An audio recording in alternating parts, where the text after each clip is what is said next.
Okay.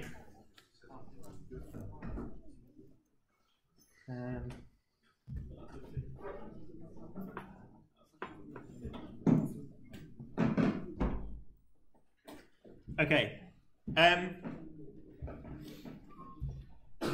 So.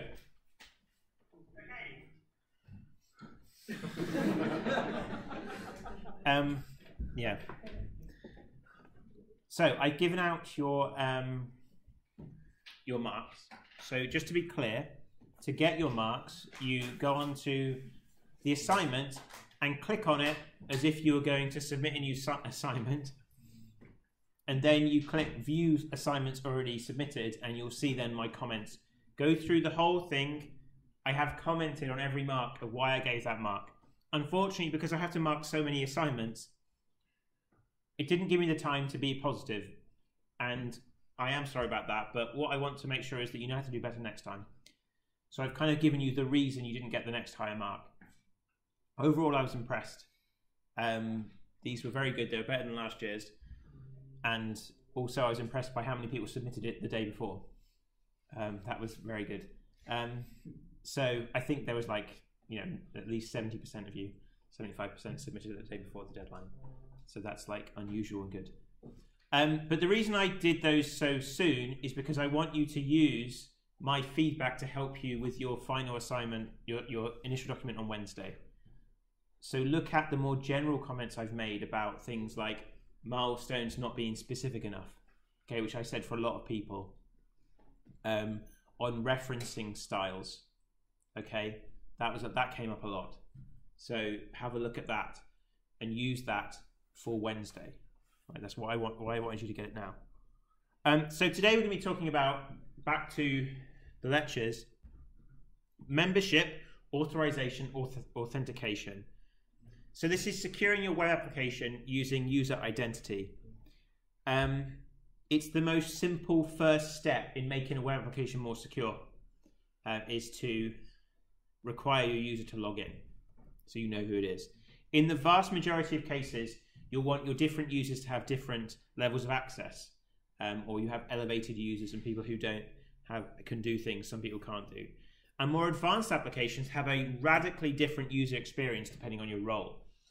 Okay, if I go onto Facebook, onto the Facebook page for my company, I see something very different to if you go on that Facebook page as just a person on Facebook. When you create a new application, so if you create an application using the wizard, you get to select the type of authentication. So as you're creating your new application, you say, I want to create a model view controller application template. You can set to have authentication. If you do that, it does everything automatically for you. But you need to understand how that stuff works. And that's what this lecture is about. So firstly, some concepts that you're going to need to understand and that you're going to have to convince me you understand in the test that you do alongside your implementation. So if you haven't already looked on Blackboard and gone to the second assignment and clicked submit, you need to do that today. There are two different concepts. Authentication is concerned with verifying a user is who they say they are. Authorization is concerned by verifying what a user is able to do in your application. So to show how this all works as a system, we have a user, an authentication service, which could be something like Google or Facebook, authentication, an authorization layer that only lets people who are authorized into your web application into it, and then your web application over there. So it works, the user makes a request first to the authentication service. So they log into whatever it's using. This could be your own authentication service, so this could be on your own web application, or it could be using an open authentication service such as Google or Facebook or Twitter. When you request to that service and you log in, the user is then sent a set of claims. And those claims are what you're allowed to do. A claim might be can post announcements, or can edit announcements, can post comments, can edit comments. Once the user has their claims, then we send our request through the authorization layer. So you send a request, like as the user, like Morty just sees like a login screen and clicks login. All this other stuff is happening like behind the scenes. So this happens, the user has a bunch of claims. Then those claims are sent alongside the request that they made. So maybe they wanted to post a new announcement. That then goes to an authorization layer, which checks the request and the claims and decides whether or not those match, whether or not this request and that claims are valid, if we're allowed. Is this okay? Then it gets the web application, and then the web application sends a response. And that response might be, yes, you posted it successfully, or it might be a you're not authorized here. Okay, so that's the general workflow to understand. So you can change core 1.0 to 2.0, right? So this is changing as we move along. So what classes? So with everything like before, I explain concepts, model view controller, and then I explain what classes in ASP.NET Core that we have to inherit to actually get those things working. So authentication classes. So first we have our user class. And we need to, you can create your own user class, but it must inherit the identity user base class. If you create a default application, then it will be called application user, and you have to edit that. Then we have user persistence. So where are our users stored in our database? In ASP.NET, whenever we have databases, we need to think of data contexts. So we've looked at DB contexts, so we'll have something similar. Then we need user management. So how do we actually add users to our database? How do we take them away? For user persistence, the classes are the identity DB context. So instead of before, we were just using a DB context to store things in databases. For users, we use an identity DB context. And that automatically has all the tables and things and relationships in the database that we need. And a user store. And then for user management, there are two classes, the sign-in manager and the user manager. And these are the things that make everything work. So in these lecture slides, I'm showing you how to set this up from scratch. So if you go to, on Blackboard, there was lectures 8, 9, 10 are all in the same folder. And they're the ones where I actually did some coding in the class, and you can look at the videos of that on YouTube. If you go into that folder, there's a Word document called secret source, which is the thing I had sat in front of me here that I was going through. It would be a very good exercise if you went through that yourself and tried to do it. And if you have problems, then you can ask me in labs and I can help you. If you do all of that document and get to the end, if you follow the steps in this set of lecture slides, you'll end up with something that's got users. So the first thing you'll need to do is you'll need to install the package. So the package is ASP.NET Core Identity Entity Framework Core. And you should know how to do that. You should go back into the other lecture slides where I tell you how to use the package manager. Then, once you've installed those, you've got those libraries in there. It's just a case of making your own user class. So in this case, I've created it and called it application user, because that's usually the default of what we do, but that could be anything you want. And I'm just inheriting identity user. And then I don't need to do anything. So I could just leave that like that and it would work. But then we can add whatever we like. So we're inheriting that class. It's going to have all the things like username, password, all those things that we need. But then we add our own stuff that for our application is important. So maybe birth date, favorite toy, okay? We can put those things in there. And their properties, so I've set default getters and setters. So that's what we can do. Then we actually need to create a data context for the new users. Previously, we had our my app context, which inherited a DB context class, which is what we were adding our tables to. Now, all we need to do is change where before we inherited DB context, we just add identity to that. And we inherit from that class, and it's application user in the template there. And then you don't have to do anything, because in this base class exists all the tables that the identity system needs to get the user set up. So then these were like our old tables from before. I only showed you the customers table, but let's assume that we have some more stuff going on. You might have announcements, okay? Then we need to add the middleware for the identity user stuff. And the way we would do that, we'd go to our startup.cs file, like in the previous lectures, and we've got our configure services. So with our configure, when we're adding a service, it's the keyword add. So we say, and the one we're doing is add identity, application user identity role, there. And then we need to add the middleware to the configure statement, and it's simply, we say app.useIdentity. And all of this process is in the documentation, so you can find that, or you just follow my lecture slides. Once we've done that, we'll have changed our database. So you can imagine if you're adding this to an existing application. When we change the database, we need to do a database migration. Database migrations create functions that will change our current database to the one that fits our application at the moment. It's the code first way of using. So to do that, you would open up the package manager and type in new migration and call it whatever you want. In previous lectures, I've told you how to do that. Go back and read it if you're not sure.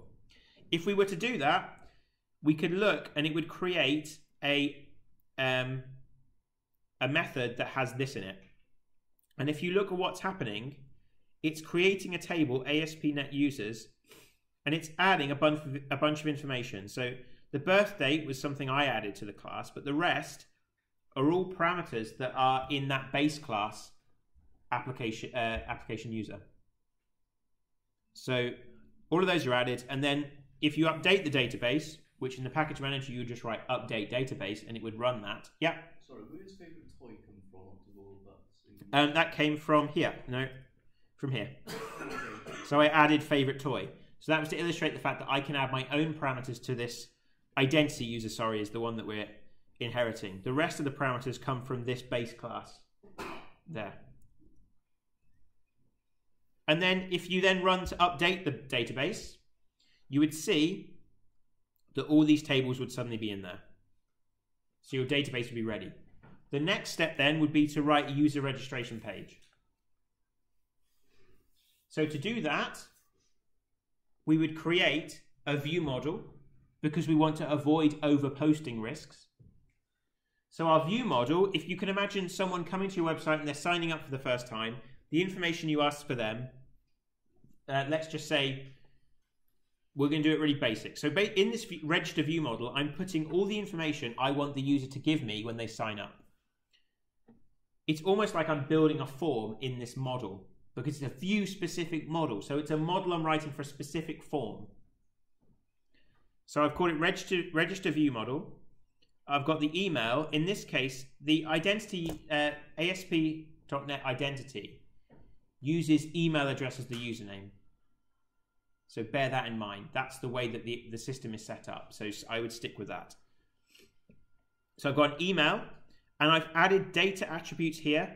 And I'm doing that so that I can take advantage of the model binding doing automatic validation for these.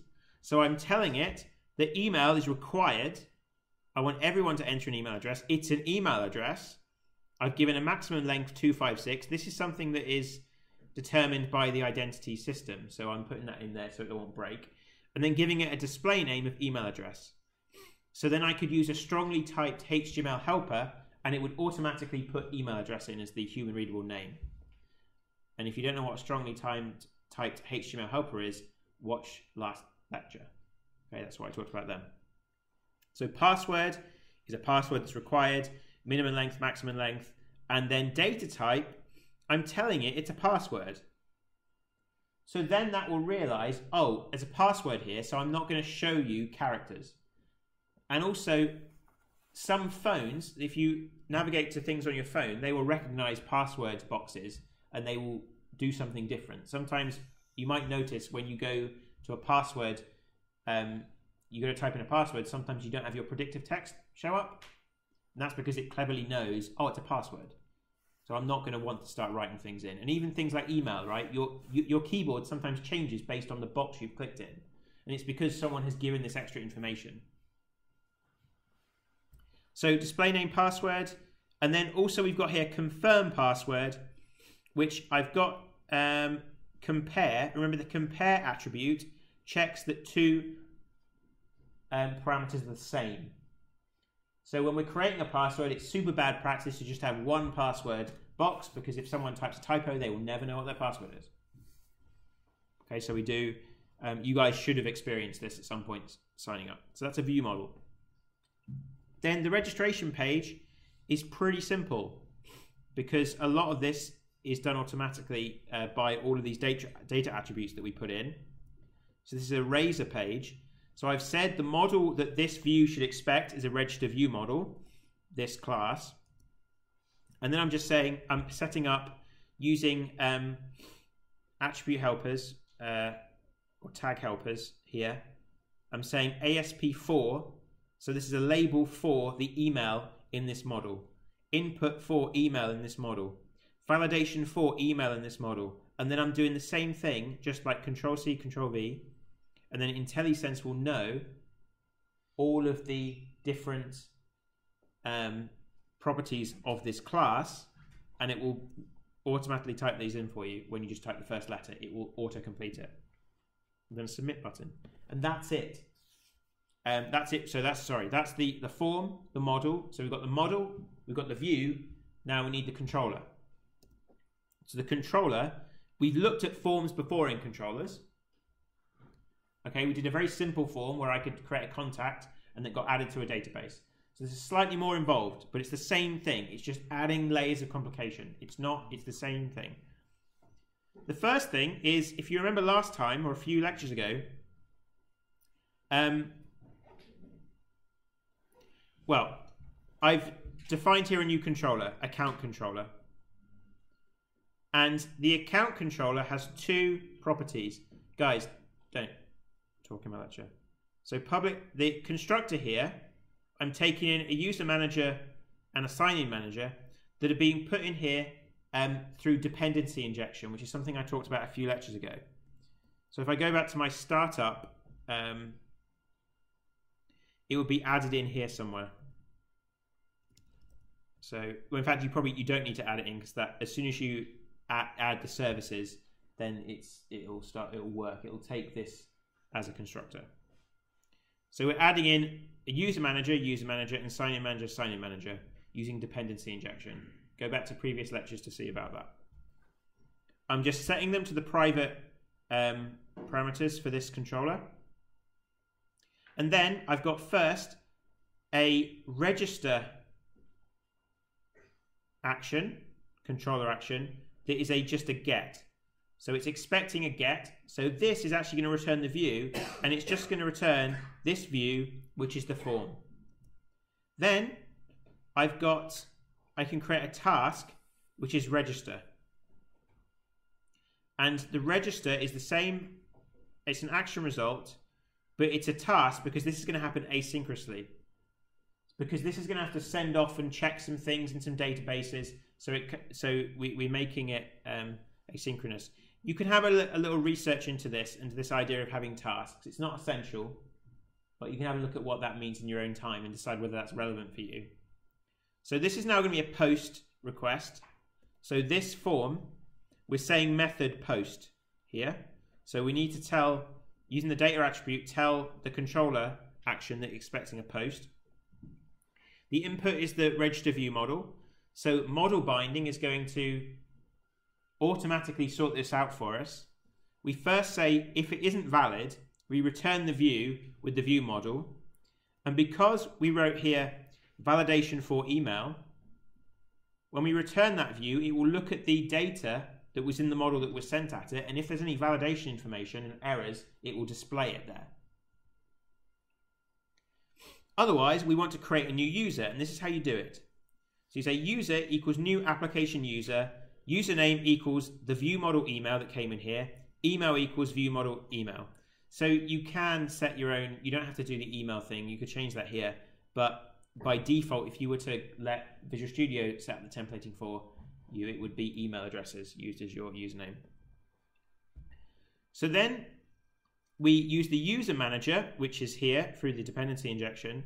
So we say user manager result equals await, and this is where the asynchronous part of it comes in. So it's going to check, it's going to send off a process that's going to check the database and do all this stuff and wait for it.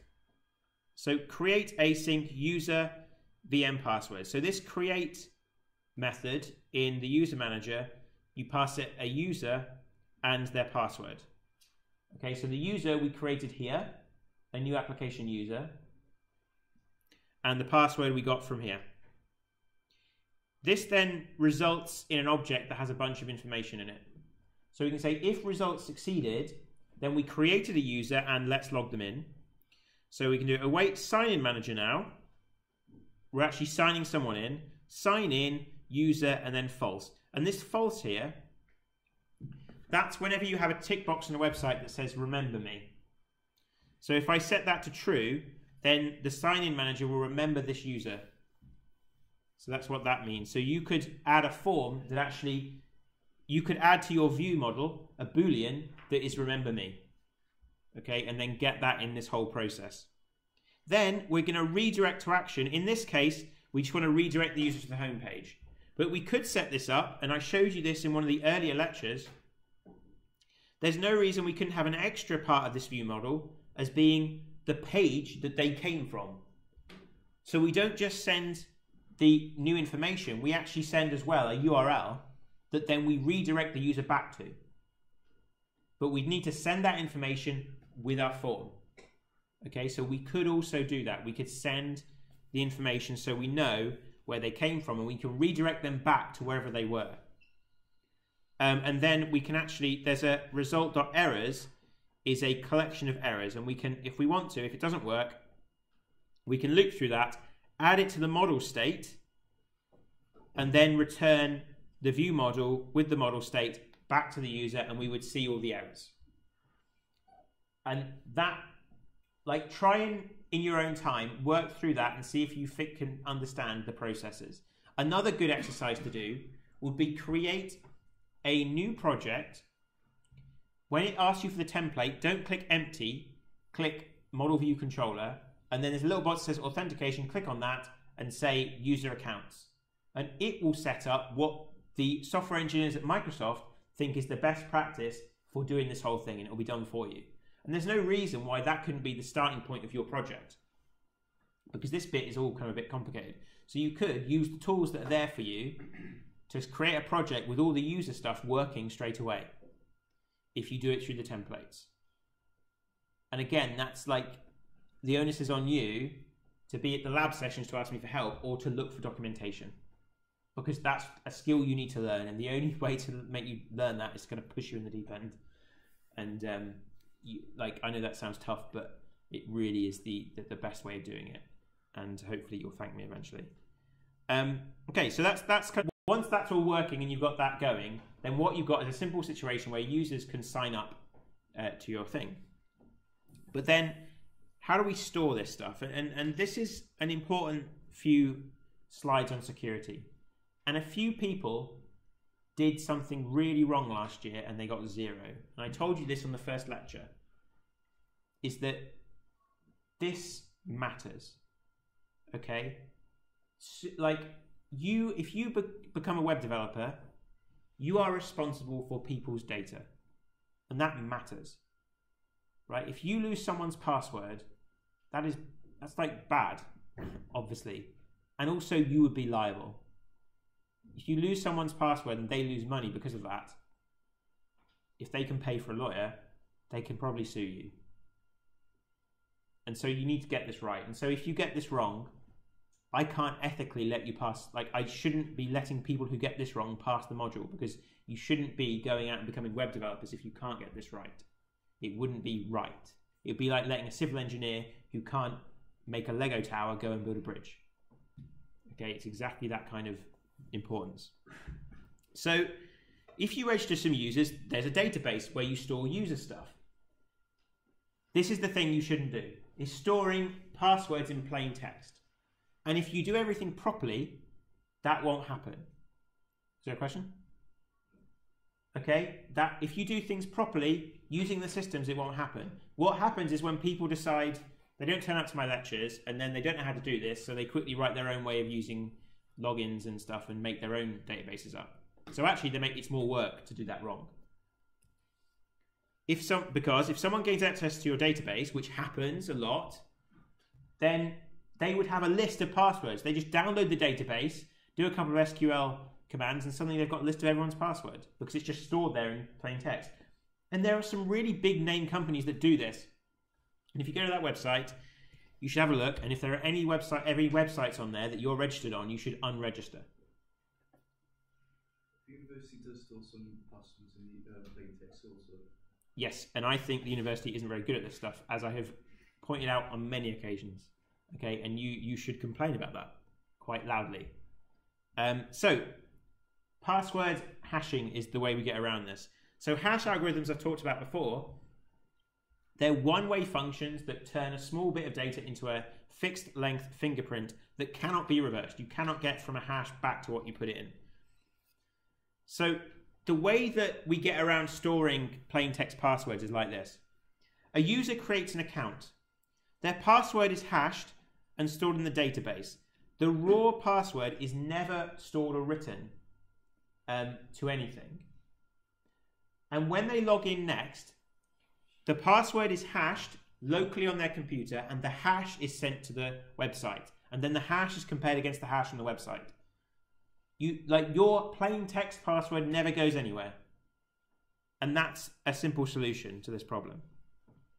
We never tell, and the other thing is you never ever tell your user who fails to log in whether it was their password that was incorrect or their username. And I know that's a real pain, right? When you forget something and you're not sure if this website uses email addresses for usernames or something else, that's a pain if you don't know. But the reason websites don't tell you that is because if someone was trying to maliciously get into your account and you said, oh, username's correct, password's wrong, you've given them a piece of information. So suddenly they've narrowed their search down to breaking into your bank, right? So that's why we don't do that. It's not bulletproof. So you can crack hashes.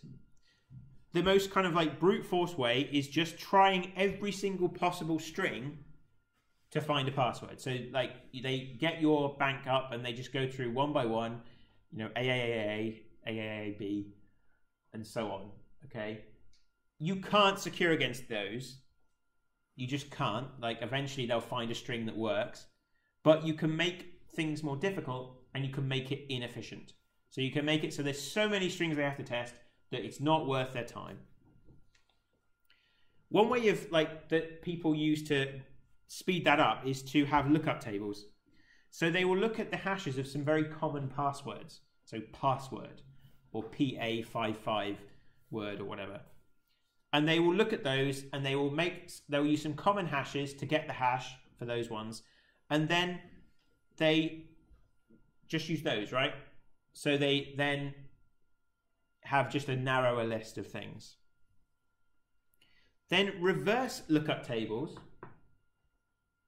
is when they steal a database, but the database has a bunch of hashes, and you can map a password to a password hash to a list of users that have the same hash, and then you perform a dictionary or brute force search just looking for that one particular hash that you know a bunch of people have got that same password.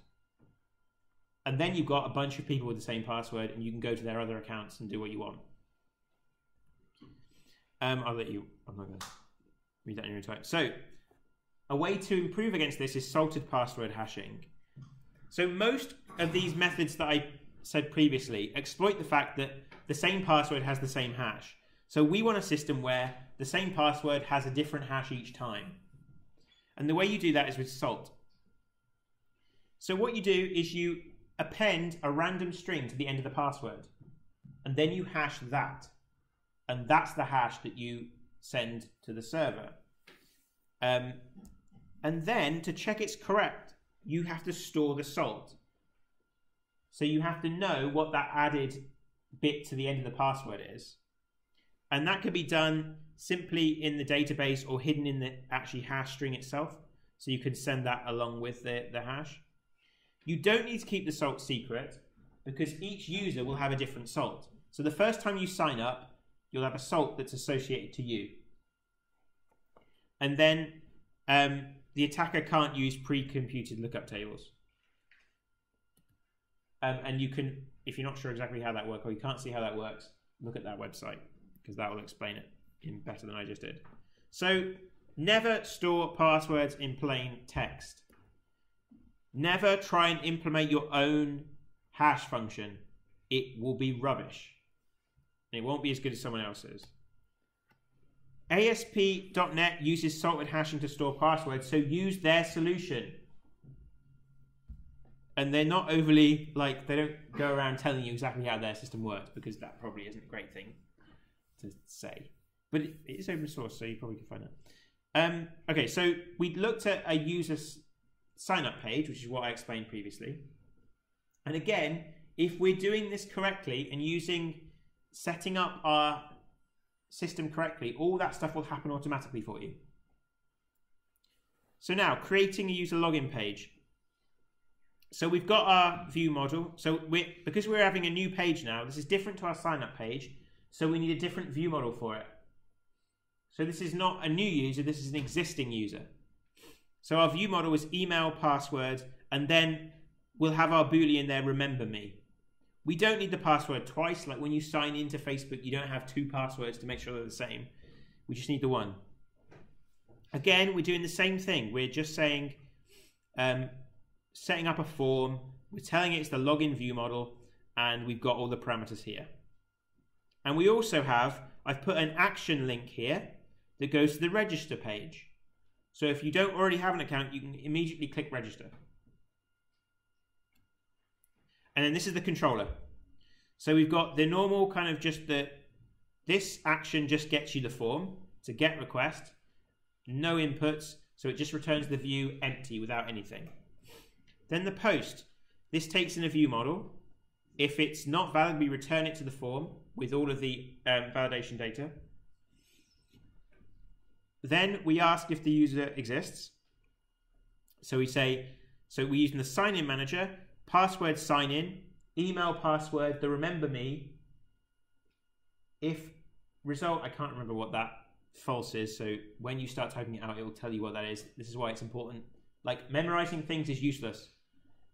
You need to be able to know how to use documentation. So when you're looking at this and implementing it, you'll see what that does.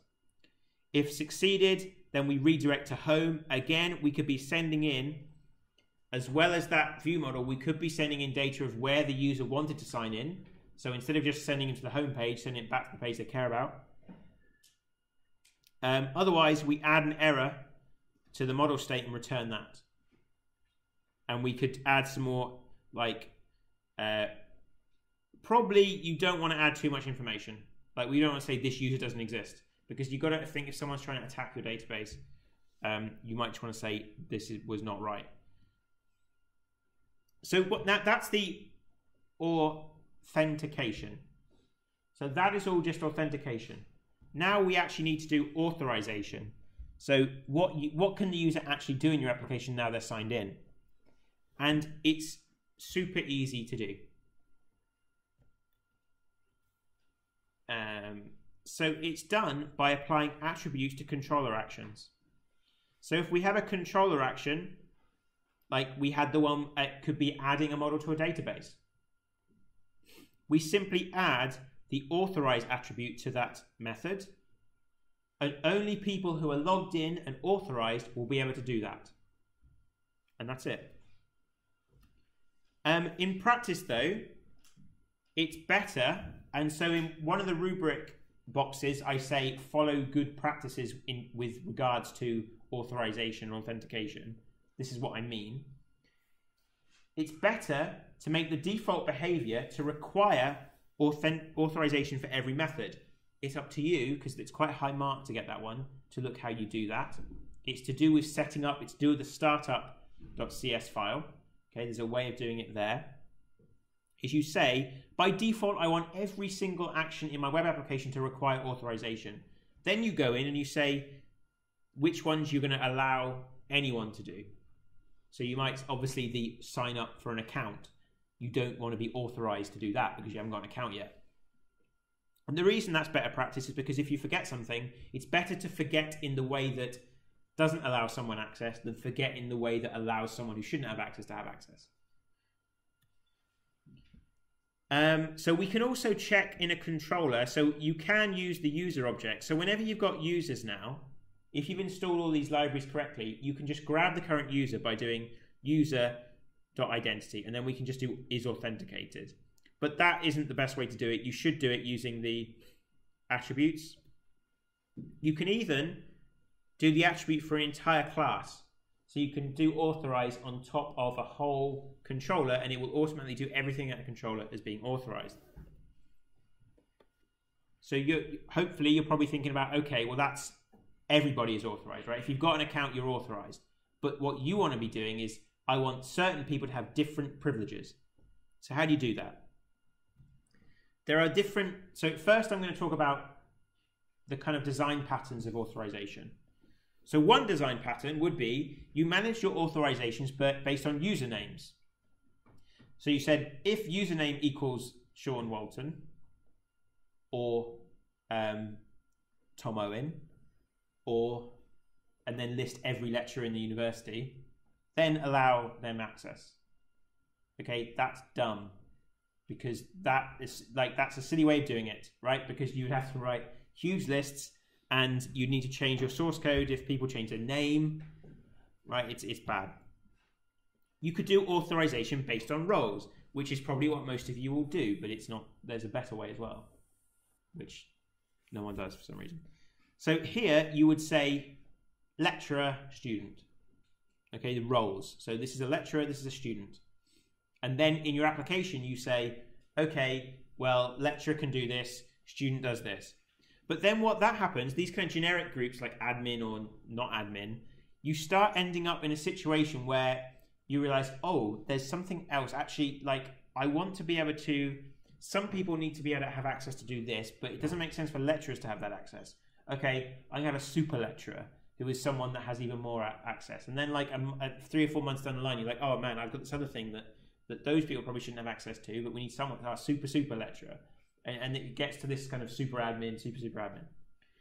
What is better is to manage your authorizations based on claims. So you would have permissions to users. So you would have your user as lecturer, and then you have a series of permissions that user would have. And you do your authorization based on those permissions or those claims. So for example, can edit lectures. Okay, maybe you have someone who isn't a lecturer who should have that ability. Like you have someone in support or IT support who should have the ability to edit lectures in case a lecturer phones up and says the problem. Can view lectures will be something that both lecturers and students have. it's more granular and easier to work with. It makes your code cleaner, and it's something that you then don't have this problem up here of having to keep escalating people. Okay, and that's the way you should do it. And you can do that using role names, but you can also do it a different way. So the ASP.NET identity allows you to implement claims-based authorization, like they've built a system for claims. Or you can just make role names that instead of lecturer, you call it can edit lectures. I'm going to teach you how to do the second one, but if you do the first one, that will get you higher marks in the rubric. And again, that's a challenge for you to learn how to do that. And like 2 or 3 people last year did that. With ASP.NET Core, it's much more, what they tend to do is iteration on iteration, they will force you into a better practice. So it's the more obvious way of doing it now. So it's probably a bit easier to set up. Okay, so we're kind of jumping a bit. There's lots of things you need to know. So that's kind of authorization, how you do it. This next slide is to do with seeding databases.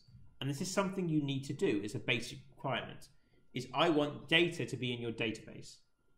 And to do that, you need to actually put data in there automatically when your application runs. First time I run it, there should be a class that fires up and adds data. And you do that, this is a way of doing it.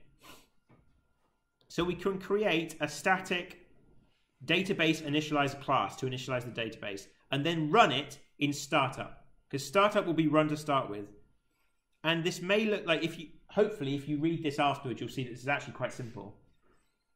So I've made a static class so I can access it from anywhere, a static initialize method that takes in a my app context, which remember is my database context, is the class that inherits from identity DB context. So that's my data access layer. That's how I access my database. So firstly, and I'm taking that context, is to context.database.ensured created. That creates the database if it's not already there. Okay, and it will do that if you've set the connection string up correctly to use the default connection string. That will just work on any computer you take this to. Then I'm going to check if context.customers.any. So if there are any customers, if there are not any customers, then I'm going to create some. And this is where you add your users. You know, in the requirements, it says there's a bunch of users that have these addresses and these passwords. And they better have those addresses and those passwords. Okay, making up your own passwords does not equal correct. If you had someone who was you're working for someone and they said, right, I want my password to be this, and you just picked something else, they're not going to pay you, right? So it needs to be right. It can't be almost the same. That's not fulfilling the requirements. So all we're doing here is I'm just creating customers in a array. So an array of customers, and this is just a class, a model that it's in my database. They could be users, they could be anything, right? And then for each customer in customer, each C in customers, so I can loop around in that way. Context, which is my database, .customers, which is my table of customers, .add C. So I'm just adding it to the database, and at the end, I'm saving it. There is nothing in there that's different from what I showed you a few lectures ago about adding a model to our database. The only difference is the user isn't doing this. I'm writing out code to do that. And that's called seeding. And that's important. Then all I need to do is in my startup .cs is call that method with the database context, which comes in because of the dependency injection here. So all we're doing is doing that. And if that will run at startup, and it will seed the database. Okay? There is another technique. You can watch that video and maybe you prefer that technique, and that's fine as long as it works. So you're going to need to seed users, and you're going to need to seed users with roles. And the way you do it is like this. This is from MVC5. You may have to do some research to check it works. I've already done that. But one thing I need you to learn is how to do that. Okay, so that's something for you to try. And again, if you come to labs, you can ask for help with that. But I need to leave bits for you to learn how to do this. Otherwise, you just won't learn anything. So we need to make sure we've got the correct namespaces. So we'd add this probably as a method in here, in this class, and then call it within here. So add user and role, we're taking in our context. This is our database context. Creating an identity results, which is something we'll get back when we create it. And then all of this is just stuff that at some point I read the documentation and saw how to do it. And there it is for you, okay? So the important lines here are I'm creating a new role, can edit. And then I'm creating a new user, and I'm creating the new user exactly how we did on the registration form. And then once the user is created, I'm adding that user to the role, can edit. So this is the user manager is what we use. So we use the user manager to do things like add users. We also use the user manager to add users to role. So I can add the user that I just created to can edit. And that's how that works. And again, when you get to the stage in your application where you need to do this, that's when you come here and look it up so you know how to do it. So if we have a specific role, we can add authorize and then roles equals can edit. So this authorization will only work for people who have that role. And that's how you do the different levels of authentication. And that's something you can test yourself in your own applications to see that that works. So I've also got some slides here that say how to use SSL, so secure sockets layer. There's no point, like this is just based. So if we're starting to move sensitive data from the user to us, we need to secure that data instead of sending it in plain text. And to do that, we need to use HTTPS. And I'll let you read through this in your own time. And when you get to that point where you need to implement this, and again, to get the higher mark in security, you need to do this, like follow these steps. And if you do that, it will work. The more important thing is how we use this for more complicated relationships, because you have a user and you're going to have to connect users to things like your posts and comments. And the way we do that is like this. So we can get things, once the user's logged in, we can get things from the user.identity object, as I showed you before. To build relationships between users and objects, and also to build relationships between objects and other objects, between our models, we create a parameter referring to the other model. So in this case, our customer, we're going to link our customer model with a user. So we add public virtual application user. And because that this table is in the same database as all our identity stuff, we can perform a migration. It will link them up in the table because we've said that this model has a user linked to it. So then if we run the add a database migration, we get this, where it's added a foreign key between customers, user ID, and the ASP.NET users. So it's looked at how we've put this virtual application user, and it's figured out, oh, okay, there's a relationship between this model and this model. So the code first, the entity framework has added that in to our database. So again, if you follow this, I'm kind of going through this quite quickly now, but if you follow through that in your own time, then that explains how to do it. And then this is some code that shows you how to then use that. So let's say we have our home controller where we just want to get customers that are associated with a particular user. Then we would say, or a particular contact. Say we have a user that has a list of contacts. We would take the contacts in there, get a user ID from our user. So we can go HTTP contact user to get the current user, get their user ID using the user database.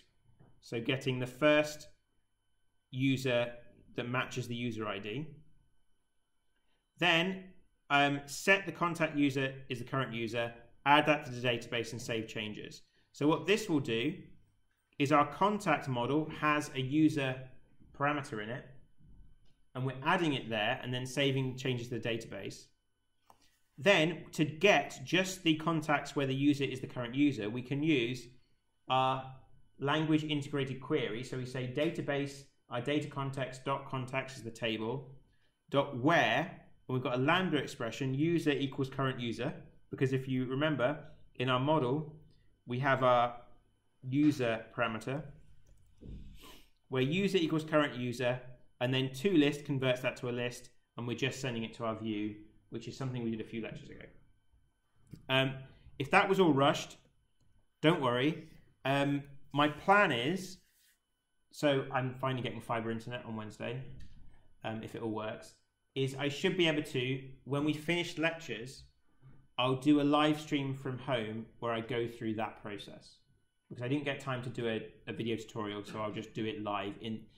Our lectures will finish, and my aim will be, and you can bug me and try and keep me to doing this, will be to go through a coding exercise, explaining a lot of that stuff in the same lecture slot. So probably on the Wednesday. So Wednesday morning at 9, I'll probably just do it then. So, or something. I might change that, or I might do some, we've got longer lab sessions. If people would rather I do it in the lab sessions, I can do it there. But the point is, I've already talked about how I'm kind of like throwing a lot of this content to you. The only way to learn it is to sit down and start working on your application, and you need to be doing that right now. Okay, like you need to be starting that now, and that's why I've done the timetable as it is, so you've got more lab time to ask for help than last year. Okay, so I'm going to stop streaming now.